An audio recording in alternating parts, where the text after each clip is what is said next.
las 2 de la tarde con 32 minutos y vamos a continuar con otra temática debido a que nuestra anterior entrevista no pudo tener una conexión adecuada. Entendemos que ya en estos tiempos hacemos entrevistas vía Zoom y teóricamente pues la tecnología nos ayuda para muchas cosas y para acceder a personas que tal vez antes no podríamos haber accedido, pero justamente en este tiempo de fallas con la electricidad, pues también fallan ciertas comunicaciones y eso fue lo que nos pasó con la entrevista anterior, así que será reagendada para hablar sobre la salud mental en escuelas y colegios, pero ahora vamos a pasar a una segunda temática que teníamos planificada para hoy. Y les compartí al inicio del programa que hace unos días estuvimos hablando sobre una campaña que saca Sustainable Ocean Alliance, que es SOA, capítulo Guayas, sobre la minería submarina.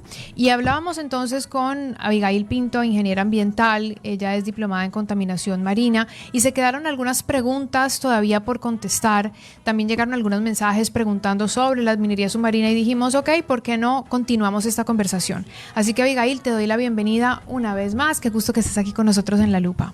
Muchas gracias por invitarme nuevamente. Bueno, tal vez empezar un poquito hablando de la base, ¿no? Sobre tal vez algo que quedó pendiente era la parte de las políticas internacionales. Pero me gustaría que, como no todo el mundo necesariamente escuchó el programa, porque así tenemos oyentes que son súper fieles, habrá otros que habrán agarrado el tema y otros no. Entonces sí, comencemos desde la base con el ABC de la minería submarina. Explícanos el contexto nuevamente de una manera breve para de ahí sí ir avanzando en el tema. Claro, entonces hablábamos un poco sobre la política. Entrar en política es un tema complicado. La gente normalmente no se siente identificado con esta parte, ¿no? Entonces, hablemos de la minería submarina. Entonces, ¿por dónde? Sí. Ajá, ahí viene. Primero. Entonces, ¿por dónde empezamos? Correcto. Ahí es donde viene el punto. Normalmente las campañas suelen venir con este mensaje quizás un poco agresivo de dile no a tal cosa, ¿no? Pero las personas realmente no saben qué es lo que está pasando, ¿no? Entonces, el empezar con un poquito tal vez de educar, concientizar, hablemos de los fondos marinos, la biodiversidad de los fondos marinos. ¿Por qué este tema? Bueno, antes, hace muchos años atrás, realmente se creía que los fondos marinos eran como un desierto, eran totalmente inhabitados, tal vez eran ecosistemas tan extremos, ¿ya?, que tal vez ningún animal viviera ahí. Sin embargo, después de muchos estudios, después de mucha inversión, hablamos de inversión económica, no sé si han visto National Geographic, que van con esos submarinos, alta tecnología. ¿Qué profundidades estamos hablando? Estamos hablando de profundidades entre, 800, 1000, 7000, 11000 metros, o sea, en la profundidad. Y realmente son ambientes súper hostiles, ¿ya? Pero existe vida ahí. Existe una gran diversidad de vida que tal vez no sea ajena, que no sea difícil de entender, tal vez se vean incluso un poco misteriosas. Creo que en el episodio anterior hablé un poco sobre Nemo, ¿no? La clásica escena de que se pierden unas gafas, caen al fondo y encuentran este animal con los dientes, con el foquito en la cabeza, y dicen, ¿qué es ese animal? ¿No? Qué feo que se ve ahí en el fondo, ¿no? Pero tal vez solo es un pequeño vistazo. Ya los animales, una colega mía me decía, los animales del fondo marino realmente no tienen que verse hermosos, porque pasan en la oscuridad, allá abajo no hay luz. Entonces ellos tienen formas, tienen colores que muchas veces nuestros ojos no pueden percibirlo, pero existen hermosas características que los hacen únicos. Es que imagínate, 11.000 metros. Es 11.000 metros. Nosotros no podemos bajar 11.000 metros porque la presión no nos lo permite. Nos aplasta. Entonces es un mundo inaccesible. Realmente muy inaccesible. Entonces tenemos esta biodiversidad en los fondos marinos. Algo que yo tal vez quería topar por el tema de biodiversidad. Por ejemplo, ahorita estamos en medio de una conferencia, me imagino que algunos han de conocer, la COP16, ¿no?, que habla sobre la biodiversidad. Y tal vez el tema de biodiversidad en los océanos no es un tema tan hablado, ¿ya? Hablamos de la Amazonía, que son cosas a las que podemos acceder, pero el fondo marino, como ya hablamos anteriormente, es tan inhóspito que por ejemplo, una persona como yo, una persona tal vez que no esté afín a las ciencias marinas, no conozca. Bueno, como tú no, porque eres ingeniera ambiental, claro, y te dedicas a esto, pero una persona como el común. Hablábamos de Amazonía porque tenemos noticias de Amazonía, porque habremos visitado, porque vemos los árboles. Es decir, dicen, no puedes cuidar lo que no conoces, y realmente no conocemos los fondos marinos, entonces nos cuesta seguramente graficar qué significa cuidarlos. Cuidar, exacto. Entonces vemos esta variedad de especies y aquí es cuando surge, ¿no? ¿Por qué no cuidar? ¿Por qué no generar políticas para poder cuidar esta biodiversidad así como lo hacemos en la Tierra? Así la pregunta es, ¿por qué cuidarlos? ¿Por qué cuidarlos? Eso. Algo muy importante que se tiene que saber es que todo organismo en la Tierra tiene un rol. Tú, yo, la mosca, el mosquito, el perrito, todos tenemos un rol que cumple dentro del ecosistema y que es importante. Y si esa especie, si por ejemplo el humano desaparece, algo va a cambiar en el ecosistema. Y ese algo puede ser bueno o puede ser malo, ¿ya? Entonces, por eso es importante el cuidar.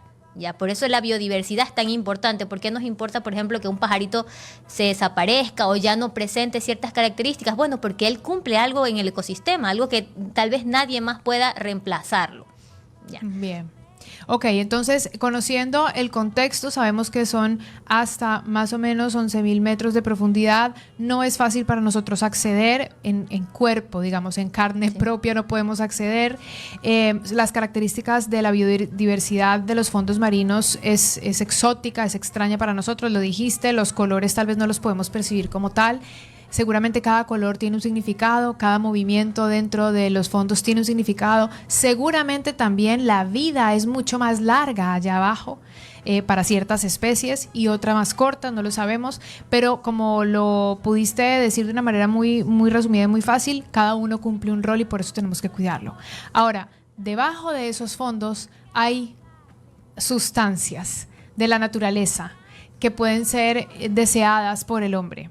Y ahí, más o menos en ese contexto, entra la minería submarina. Sí, bueno, hablando un poco de estos ambientes inhóspitos, algo que parte de este concepto es que como el ser humano no puede ingresar a estas áreas, el humano es tan inteligente, ¿no? Dice, bueno, ¿por qué no mandamos un robot? Así como mandamos robots a la luna, ¿por qué no mandamos un robot a explorar estos ambientes, ¿no? Un poquito más extremos. Entonces, estos robots han encontrado diferentes tipos de minerales.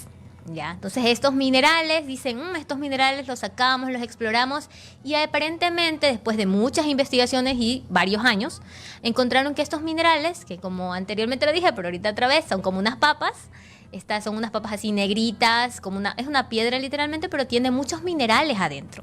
Entonces estos minerales son apetecidos en este momento por la humanidad. ¿Por qué? Porque estos minerales representan... se representan en casi todos las cosas electrónicas que poseemos, ¿ya? Entonces, computadoras, celulares, todo necesita de estos minerales. Y, lastimosamente, en el planeta Tierra hemos tenido minería, obviamente minería terrestre, ¿no? A cielo abierto, y ya se ve esta contaminación, ¿no? Ya se ve esta afectación en el entorno, ya la gente ya sabe que, bueno, viene la minería submarina a mi pueblo y ya no lo quieren porque saben cuáles son las consecuencias, ¿no? Entonces, los investigadores y en general las empresas dijeron, bueno, tenemos estas piedras abajo estas papas al fondo del océano, ¿por qué no las extraemos? Nadie, entre comillas, nadie se va a ver afectado, ningún ser humano, ninguna población, ¿ya? Y relativamente fácil porque las empresas grandes suelen tener bastante recurso, ¿no? Recurso económico. Entonces, aquí es donde empieza, ¿no? El boom de la minería submarina. La primera ola de minería submarina fue ya hace, digamos, unos 40, 50 años. Y las empresas estaban deseosas, ¿no? Por sacar estos minerales. Podían construir de todo. Sin embargo, aquí es cuando empiezan las problemáticas, ¿no? La política internacional. Entonces, el problema de la política internacional. Lastimosamente o ventajosamente, estos recursos se encuentran en zonas donde se podría decir que no hay ley, pero a la vez sí hay ley. Entonces, es un poco confuso. Hablamos de que, por ejemplo, se encuentran en alta mar, una zona donde se considera que es patrimonio de la humanidad, que me pertenece a mí, les pertenece a todos, a los oyentes, a cada ser humano en esta tierra. Entonces, el poder gestionar esos recursos en una zona que nos pertenece a todos, es como sentarnos en una mesa y platicar, tal vez en un idioma diferente, hablando de políticas, ya, por ejemplo, porque tenemos que ponernos de acuerdo todos. Y sabemos cómo es esta situación, ¿no? De ponernos de acuerdo, no sé, si es difícil ponerte de acuerdo en qué vamos a comer esta noche, por ejemplo. Entonces, imagínense todos los países ponerse de acuerdo, ¿vamos o no vamos a minar el océano? ¿Cómo lo vamos a hacer si lo logramos? ¿Ya? ¿Cuáles son las cosas que tenemos que tener en cuenta al hacerlo? ¿Qué tenemos que precautelar? Entonces, todas estas discusiones son discusiones complicadas, complejas. Hablamos que es como si, por ejemplo, en una mesa estuviera Ecuador y estuviera, no sé, algún otro continente, África, estuvieran unas personas que tienen un contexto diferente, ¿no? Entonces, ahí empieza el problema. Los intereses. Los intereses. Ajá. Ahora, ¿qué pasa? Y creo que lo dijiste de una manera que nos permite entender por qué es tan ambiguo todo. Dijiste, en la política internacional es como si hay ley, pero no hay ley a la vez. Y esto puede pasar en entornos donde decimos, es que estas aguas son del Ecuador. Pero ¿qué pasa cuando son aguas internacionales en donde ni son tuyas ni son mías, refiriéndome a las naciones? Entonces ahí llegan los intereses y dicen, no, pero esto no le pertenece a nadie y aquí puedo entrar. ¿Cómo se maneja o cómo se ha estado revisando esta temática con respecto a la minería submarina en este limbo de política? Sí, a ver, en las aguas internacionales existe algo llamado la CONVEMAR, que es como las leyes del mar. Entonces, hace muchos años, grandes personas se reunieron y dijeron, vamos a poner leyes en estas partes, ¿no? Donde no le pertenecen a nadie. Entonces, después de la CONVEMAR, ellos acordaron en generar una autoridad, ¿ya? Una autoridad que es la Autoridad Internacional de los Fondos Marinos, mejor conocida como la ISA. La ISA es una autoridad que tiene una sede en Hawái. Entonces, imagínate, no creo que si yo fuera aquí afuera y le preguntara, oye, ¿usted sabe dónde queda la ISA? No creo que alguien me dijera, bueno, queda en Hawái, ¿no? ¿Quién pensaría que dentro de unas islas que normalmente uno conoce como turísticas, hubiera una entidad como tal que pudiera regular el cambio dentro de un ecosistema tan asombroso como los fondos marinos? Entonces, en Hawái empiezan todas las discusiones, empiezan los políticos, las empresas sobre todo. Hubo mucha presión en el primer boom de la minería de diferentes empresas, ¿no? Para poder extraer estos recursos. Entonces vemos que ya no fue solo política, ya no fue solamente preguntarle a los comunes de la tierra, sino también ver cuáles eran las necesidades desde la parte económica, que es importante, sí, pero no podemos realmente tener como un enfoque tanto de la economía, porque estamos hablando de biodiversidad, estamos hablando de especies, estamos hablando de un equilibrio en el ecosistema, en el planeta, que no puede ser decidido por una empresa. O sea, realmente es algo que debe ser decidido entre todos. Esa es la base de cómo se maneja la ISA. Entonces, bueno, se reúnen aquí, platicamos y lastimosamente en 2000, si no estoy mal, en 2021, una de las empresas más interesadas en estos recursos presionó a la ISA, a la Autoridad Internacional de los Fondos Marinos, para poder comenzar con la extracción comercial, no la extracción por exploración para ver qué hay. Ya sabían lo que hay, pero querían empezar a comercializar con ellos.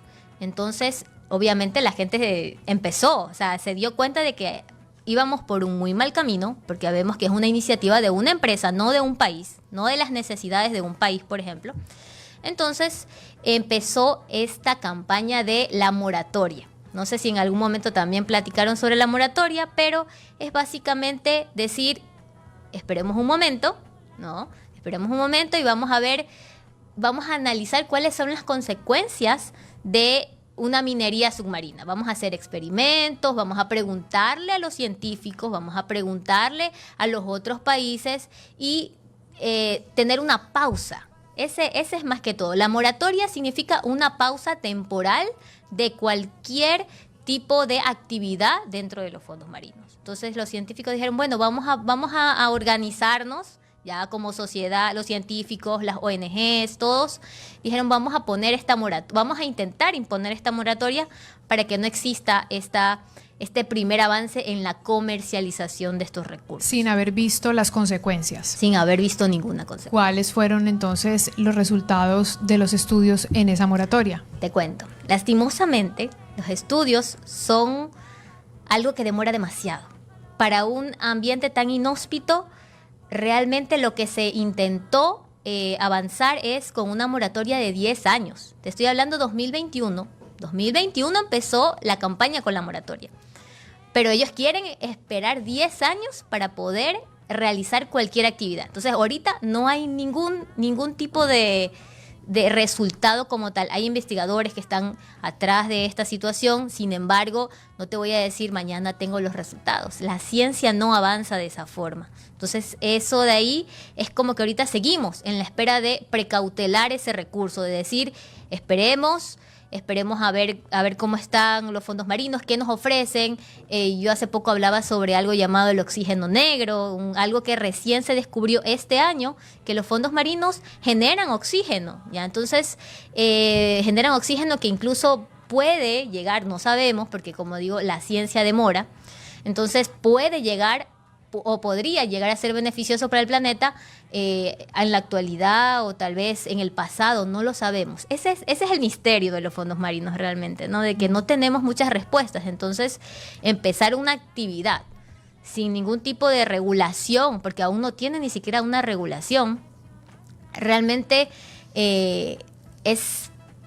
no sé, a uno le da, a mí por ejemplo me da miedo, o sea, porque imagínense que de repente tenemos algún tipo de extracción cerca de nuestro hogar y nosotros ya nos sentimos afectados. Entonces imaginemos algo dentro del océano, que tal vez no lo podemos ver, pero digamos que estamos de vacaciones y nos vamos a la playa, ¿ya? Entonces es un ambiente al cual nosotros estamos familiarizados y sabemos que si de repente alguien va a extraer arena de la playa, vamos a decir, uy, no, ¿qué está pasando? Algo está feo, algo me está molestando, algo no me hace sentir bien.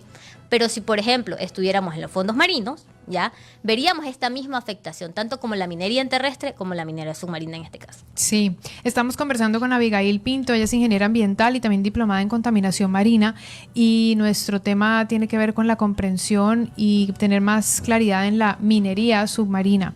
Esta es una conversación que es un proceso, Abigail. Yo pienso que esto para ustedes también es un proceso de entendimiento, pero me parece clave que tengamos estos primeros pasos de comprender qué son los fondos marinos, qué es lo que pasa ahí.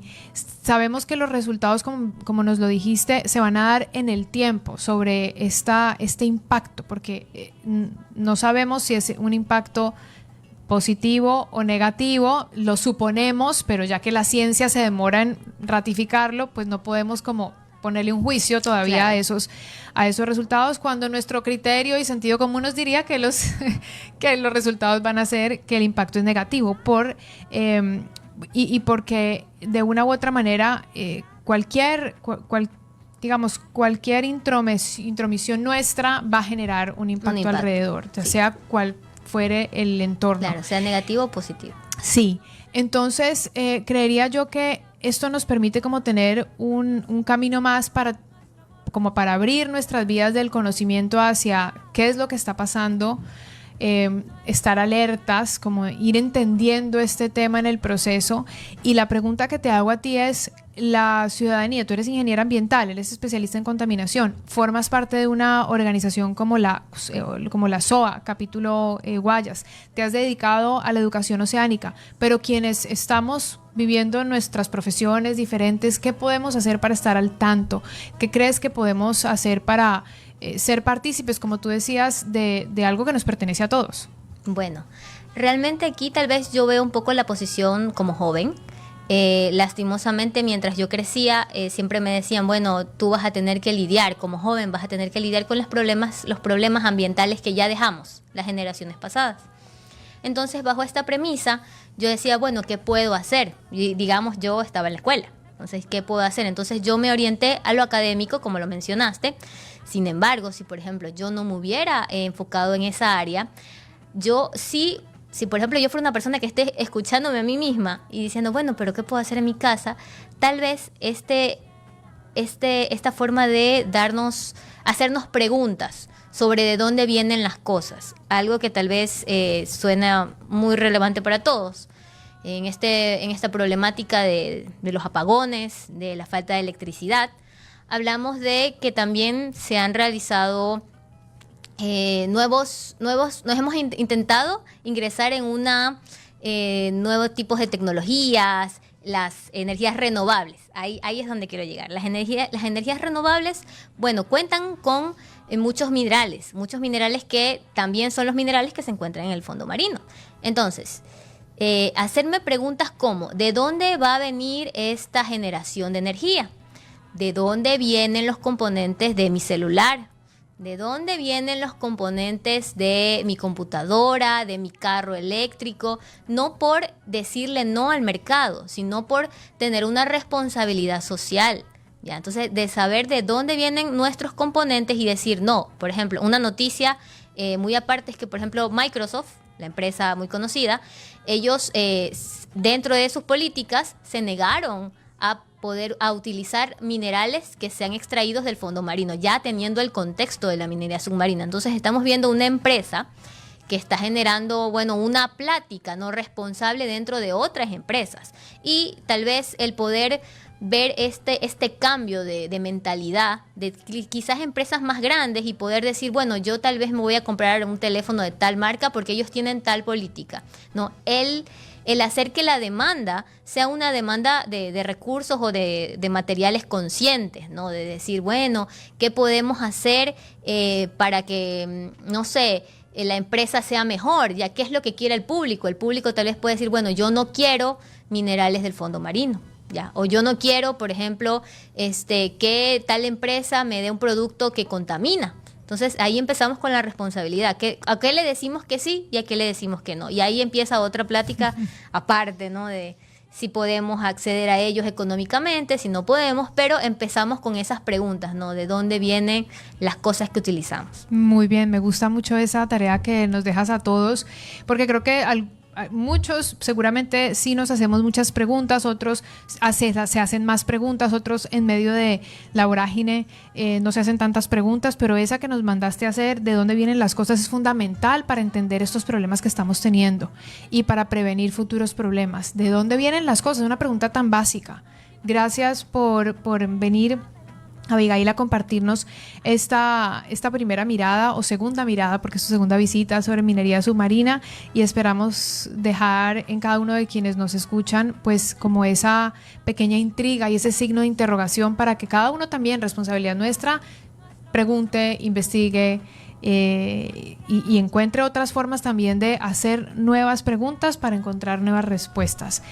La protección de nuestro entorno es meramente nuestra y tiene que ver mucho con la educación y con la información y con la intención mucho, pero mientras estemos informados y educados, pues de repente ahí se despierta la intención más cuando estamos viendo tantas consecuencias. Te agradezco por estar aquí. Era Abigail Pinto, ingeniera ambiental. Ella forma parte de Sustainable Ocean Alliance, SOA, capítulo Guayas. Gracias. Muchas gracias a ustedes por invitarme.